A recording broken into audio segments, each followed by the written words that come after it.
महाभारत के युद्ध में हमें कई महावीर योद्धाओं के बारे में पता चलता है, परंतु ऐसे योद्धा बहुत ही कम होते हैं जिनकी वीरता का सम्मान शत्रुओं ने भी किया हो और जिनके युद्ध करने की कला की तारीफ स्वयं भगवान श्री कृष्ण ने की हो। ये कहानी है एक ऐसे ही वीर की।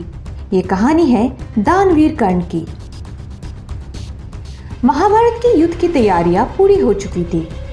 कुरुक्षेत्र की रणभूमि में दोनों सेनाएं आमने सामने खड़ी थी। कुरुक्षेत्र की युद्ध भूमि के लिए कहा जाता है कि इंद्र ने राजा कुरु से यह कहा था कि इस धरती पर लड़ते लड़ते जो भी योद्धा अपना प्राण देगा वो स्वर्ग जाएगा। जहां एक और कौरव और पांडव पूरी तरह से युद्ध के लिए तैयार थे, वही कर्ण युद्ध के मैदान में दिखाई नहीं दे रहे थे। क्या वो इस युद्ध का हिस्सा नहीं बने? इस बात की सच्चाई ये है कि कौरवों के सेनापति अर्थात पितामह भीष्म ने दुर्योधन से ये कहा था कि जब तक वो कौरवों के सेनापति है, कर्ण उनकी सेना का हिस्सा नहीं बन सकते। इस बात पर दुर्योधन ने भीष्म को मनाने की बहुत कोशिश की, परंतु वे नहीं माने। पितामह भीष्म ये जानते थे कि कर्ण कोई साधारण व्यक्ति नहीं है, अपितु माता कुंती के ज्येष्ठ पुत्र है। और दूसरी बात, कर्ण ये युद्ध केवल एक ही वजह से लड़ रहे हैं, और वो ये है कि वो अर्जुन को दिखाना चाहते थे कि वो अर्जुन से ज्यादा शक्तिशाली है। शक्तिशाली तो कर्ण थे ही, साथ ही वो बहुत बड़े दानवीर भी थे। ऐसा कहा जाता है कि सुबह के समय सूर्य पूजा करने के बाद उनसे कोई भी अगर कुछ भी मांगता था तो वे मना नहीं करते थे। इंद्रदेव ये बात अच्छी तरह से जानते थे और योजना बना रहे थे, क्योंकि उन्हें पता था कि अगर कर्ण का ये कवच और कुंडल उसके पास रहेगा तो उसे अर्जुन क्या पूरे पांडव सेना नहीं हरा सकती। इस बारे में सूर्यदेव ने कर्ण को चेतावनी देते हुए कहा था कि तुम मेरी पूजा मत करना, क्योंकि अगर तुम मेरी पूजा नहीं करोगे तो इंद्रदेव तुमसे कुछ भी मांग नहीं पाएंगे। जिसके जवाब में कर्ण ने कहा, नहीं, मैं पूजा करना नहीं छोड़ सकता और ना ही दान देना। उसके बाद एक दिन पूजा करने के पश्चात अर्जुन के असली पिता इंद्रदेव ब्राह्मण के रूप में कर्ण के पास आए और उनसे दान में उनका कवच और कुंडल मांगे। कर्ण ने बिना कुछ सोचे समझे उनका कवच और कुंडल, जो उनके शरीर का ही एक हिस्सा था, अपने शरीर से निकालकर इंद्र को दे दिए। इस वजह से उनके शरीर में बहुत खून बहने लगा, जिसे देखकर इंद्रदेव को इस बात का एहसास हुआ कि कर्ण कितने बड़े दानवीर हैं। तब उन्होंने कर्ण को एक अस्त्र देकर कहा कि इस अस्त्र से तुम जिस पर भी वार करोगे उसकी मृत्यु निश्चित है, परंतु इस अस्त्र का प्रयोग केवल एक ही बार किया जा सकता है। जब 10वें दिन पितामह भीष्म घायल हुए तो 11वें दिन गुरु द्रोणाचार्य के सेनापति बनने के बाद कर्ण कौरवों की सेना का हिस्सा बने। कर्ण काल की तरह पांडवों की सेना पर टूट पड़े। जहां कहीं भी कर्ण का रथ जाता, वो सैनिकों की लाशों का ढेर लगा जाता। कर्ण जिस तरह से पांडवों की सेनाओं को खत्म कर रहे थे, उसे देखकर ये लग रहा था कि ये युद्ध अति शीघ्र खत्म होने वाली है। युद्ध में कर्ण ने कौरवों के बाकी योद्धाओं के साथ निहत्थे अभिमन्यु पर प्रहार करके युद्ध के नियमों का उल्लंघन किया था। निहत्थे योद्धा पर वार कर्ण जैसे शूरवीर को शोभा नहीं देता। युद्ध के 14वें दिन घटोत्कच कौरवों की सेना पर भारी पड़े। कौरवों का कोई भी योद्धा घटोत्कच के सामने टिक नहीं पा रहा था। अपनी सेना की ऐसी हालत देखते हुए दुर्योधन ने कर्ण से कहा कि कैसे भी तुम्हें घटोत्कच को हराना पड़ेगा। उसके पश्चात कर्ण ने इंद्रदेव का दिया हुआ अस्त्र घटोत्कच पे चला दिया और घटोत्कच को मार गिराया। घटोत्कच की मृत्यु से कृष्ण दुखी तो थे, परंतु उन्हें इस बात से राहत मिली कि कर्ण ने आखिर में इंद्र का दिया दिव्य अस्त्र का उपयोग कर लिया। इसी वजह से श्री कृष्ण अर्जुन को कर्ण के सामने आने नहीं दे रहे थे, क्योंकि उन्हें इस बात का ज्ञात था कि उस दिव्य अस्त्र को कर्ण ने अर्जुन के लिए बचाकर रखा हुआ था।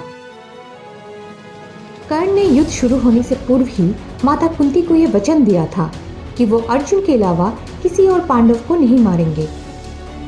उन्होंने माता कुंती को ये आश्वासन देते हुए कहा कि अगर अर्जुन मारा गया तो भी आपके 5 पुत्र रहेंगे और अगर मैं मारा गया तो भी आपके 5 पुत्र रहेंगे। किसी भी स्थिति में आप सदैव 5 पुत्र की माता कहलाएंगे। युद्ध के 16वां दिन कर्ण और अर्जुन आमने सामने थे। दोनों ने एक दूसरे के साथ वीरों की तरह युद्ध किया, परंतु सूर्यास्त होने की वजह से युद्ध समाप्त करना पड़ा। अगले दिन जब युद्ध शुरू हुआ तो कर्ण और अर्जुन एक दूसरे के आमने सामने थे।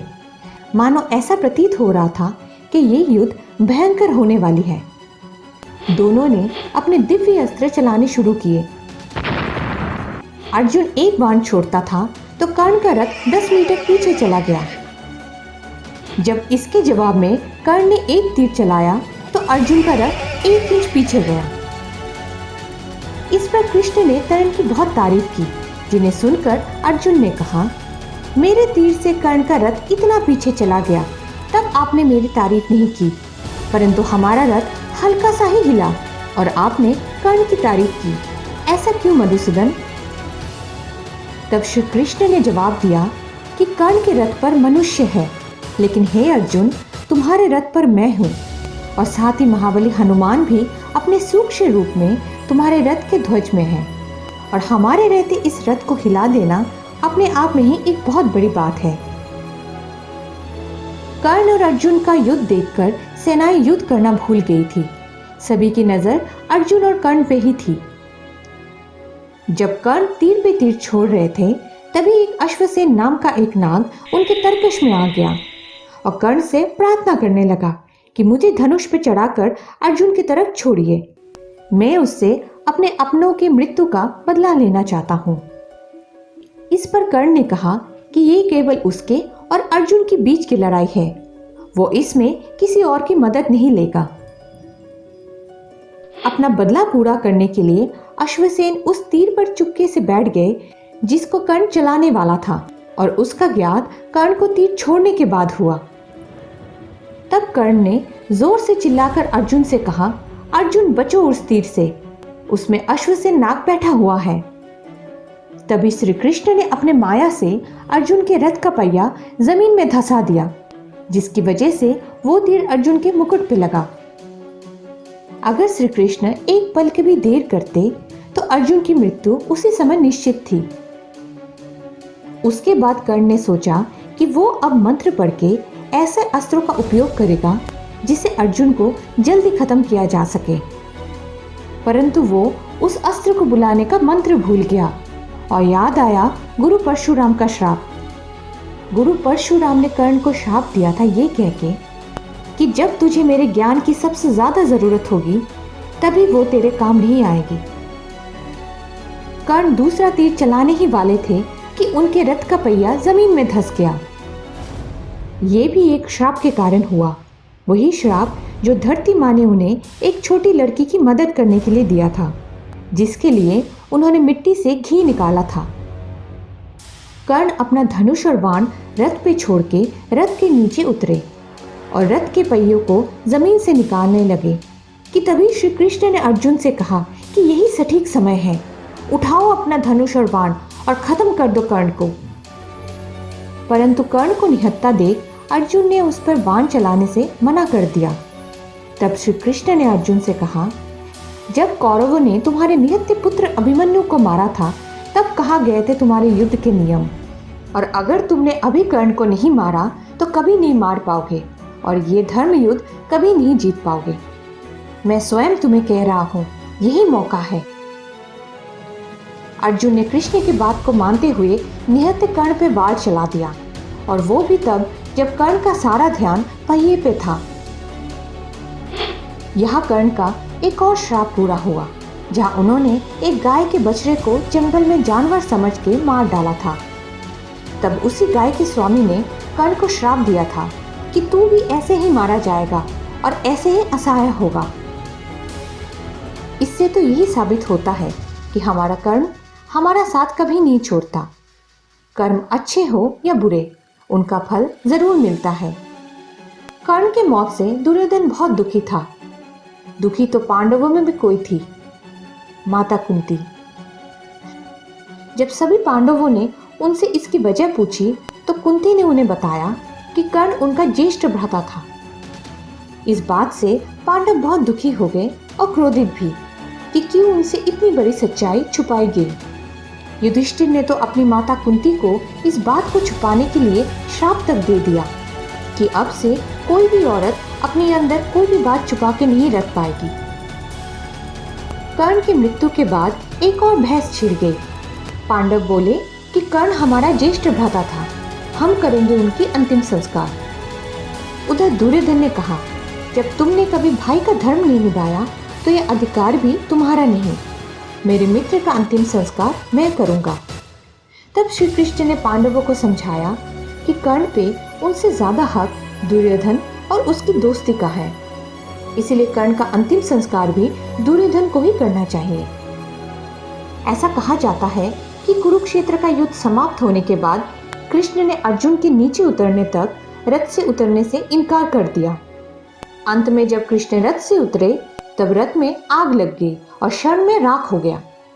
तब श्री कृष्ण अर्जुन से बोले, हे अर्जुन, तुम्हारा रथ बहुत पहले ही कर्ण द्वारा नष्ट हो चुका था। ये मैं ही था जो युद्ध की समाप्ति तक इसकी रक्षा कर रहा था। कर्ण का शरीर भले ही जलकर राख हो गया हो, परंतु कर्ण आज भी हमारे बीच जिंदा है और आने वाली सदियों तक उनकी बहादुरी चरित्र और दानवीरता के किस्से लिखे, पढ़े और सुनाए जाएंगे, क्योंकि कर्ण जैसे महारथी कई सदियों में एक ही बार पैदा होते हैं। इंडियन माइथोलॉजिकल टेल्स में ये थी महावीर कर्ण की कहानी। हमें आशा है कि आपको ये वीडियो अच्छी लगी। पसंद आया तो वीडियो को लाइक ज़रूर करें और सब्सक्राइब करें हमारे चैनल को। धन्यवाद।